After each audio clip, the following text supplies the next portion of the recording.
चांदीपुर थाना के तहत श्रीकुना पंचायत के 6 नंबर वार्ड पर रहने वाली बुजुर्ग महिला के लक्ष्मी और उनके बेटे के मोहन ने शिकायत की है कि उनके घर का पानी पाइपलाइन को सरपंच और उनके साथियों ने जोर जबरदस्ती बिना किसी नोटिस के काट दिया है।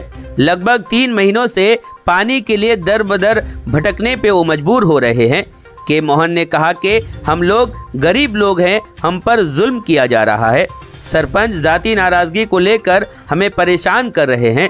हमने उसकी शिकायत MP, MLA यहाँ तक के कलेक्टर तक को भी की है, लेकिन किसी तरह से हमारी परेशानियों का हल नहीं निकल रहा है और हमारी फैमिली पानी के बगैर तड़प रही है।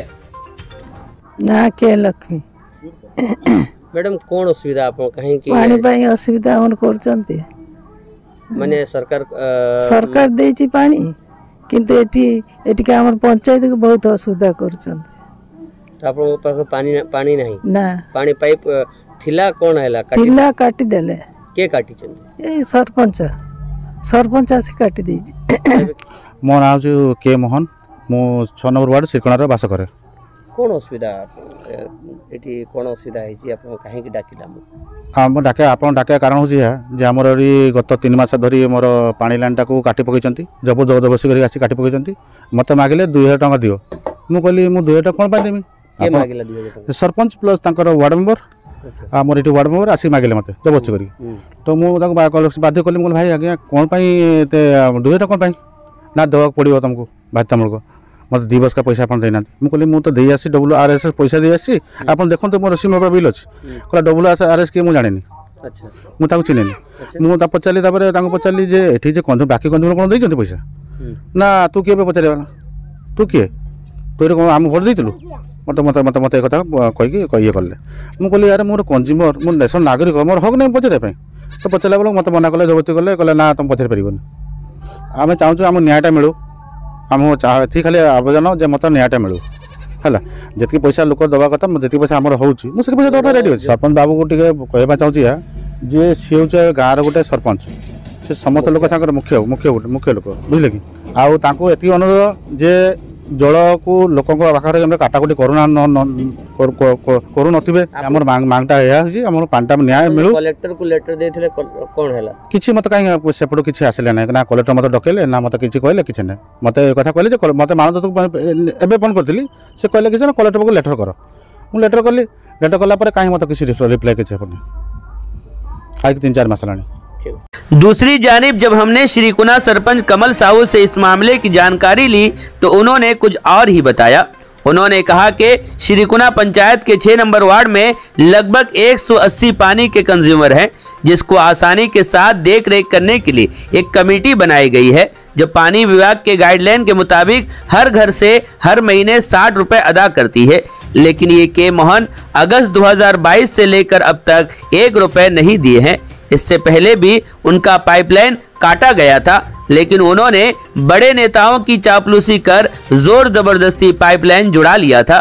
उसके बावजूद भी उन्होंने अब तक कोई रुपए नहीं दिया है, इसलिए पानी कमेटी ने उनका पानी पाइपलाइन दोबारा काट दिया है।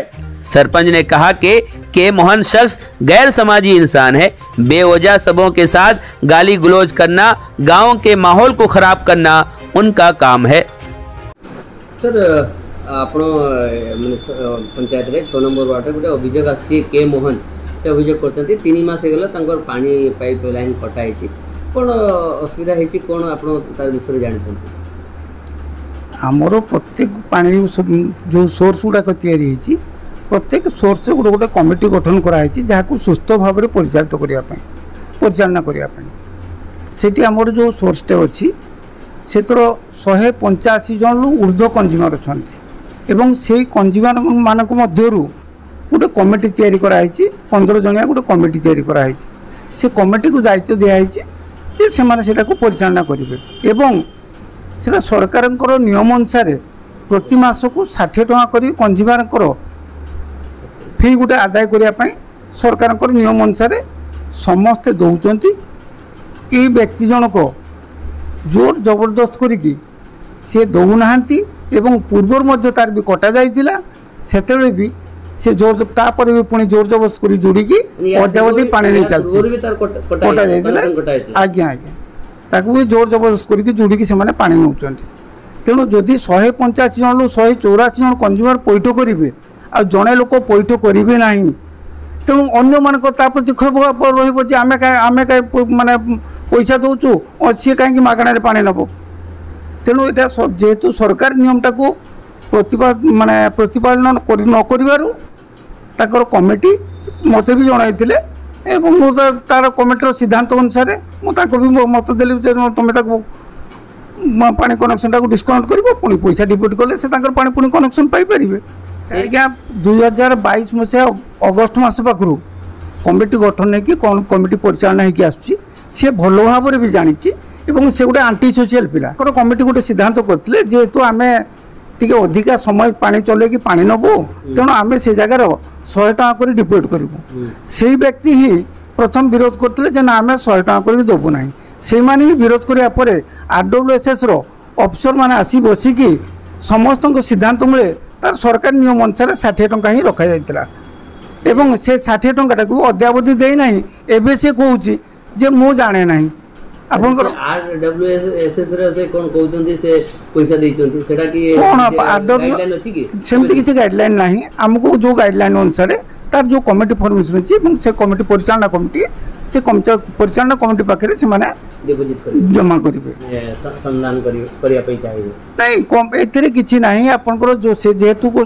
कमिटीटा को सुस्थ भाव परिचालना करिया पई एवं समस्त से कमिटर नीति नियम टाक जो जमी 184 जन मानुंट सी भी कमिटर नीति नियम माने कि कमिटर पैठ करदे कमिटी जो पानी पानी कहीं क्या बंद करने पानी कौन बंद करने क्या ना क्या भल लगुच आप 3 मास कटाई आप 24 मास 3 मास 21 मास तो से मागणार पानी पाई 21 मास जड़े मागणार पानी पाउथवा पर भी तार से तार हृदयवान नुहे जे ना 60 टका कर समस्त दौरान मोर भी दबा उचित तो निश्चित तुम जदि आम सरकार को नीति नियम टाक कहीं न मानबू तो आम ताने आम सामाजिक लोक माने लोक भर बाहर को पलैलु आम पुणी समाज चलने समस्त को लेकिन तो चलवा दरकार तेणु समस्त सहमति भी दरकार तेणु समस्ते मानवे जड़े मानव ना ताको आम कहूँ सोशल लोक अच्छे से तो आंटी सोशल एवं तार जो मैंने भी जाइए को पानी मागी माने जल ना